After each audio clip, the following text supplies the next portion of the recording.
So what are we looking at right here? These are voter registration cards that have been mailed to my house. When Lena Prado received these voter registration forms in the mail, it raised a few red flags. Not only has she been registered to vote since 2010, she hadn't moved, and she's running for a commissioner seat in San Antonio, a major clue she's already on the voting block. Had you ever received a voter registration application before this year? No, I have not.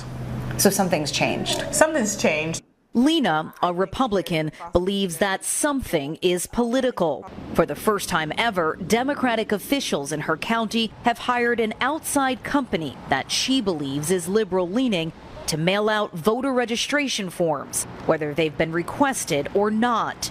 This is in addition to forms already being mailed out by local Republican and Democrat organizations. I feel like it's going to drive a lot of confusion.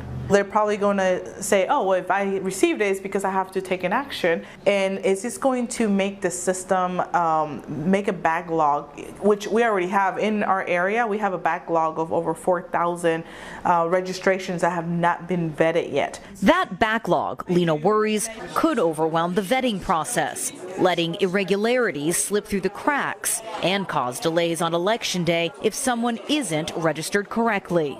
Texas's Republican leadership has also zeroed in on the potential for election fraud, suing over the forms, claiming they could invite felons and non-citizens to vote. Research repeatedly shows that election fraud is exceedingly rare in the United States, just a tiny fraction of 1%, far too small to move any election in one direction or the other. But the idea that fraud is rampant has taken hold, particularly among Republicans. Polls show that the vast majority of them believe the 2020 election was stolen from Donald Trump and that this election is primed for fraud. That fear persists despite a slew of new voting laws meant to safeguard American elections. According to the Brennan Center for Justice, at least 30 states have passed new restrictions since the 2020 elections, many of them limiting mail-in and absentee voting.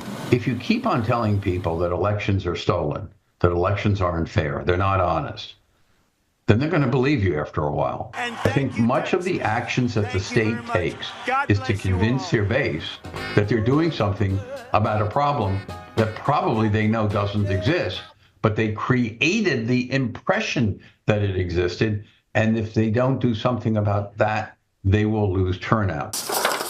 Here in Texas, new ID requirements for mail-in voting led to more than 24,000 ballots being thrown out during the 2022 midterm primaries. And according to the Brennan Center, the applications and ballots of Latino, Asian, and Black voters were rejected at higher rates than white voters. The state has also banned drive-through and 24-hour voting, options Democrats say are popular with Black voters, whose work shifts or family responsibilities may make it tougher to vote during traditional polling hour. And those convicted of voting illegally now face up to 20 years in prison. Critics say that could have a chilling effect on voter outreach and education efforts, and disproportionately affect people of color and other minority groups.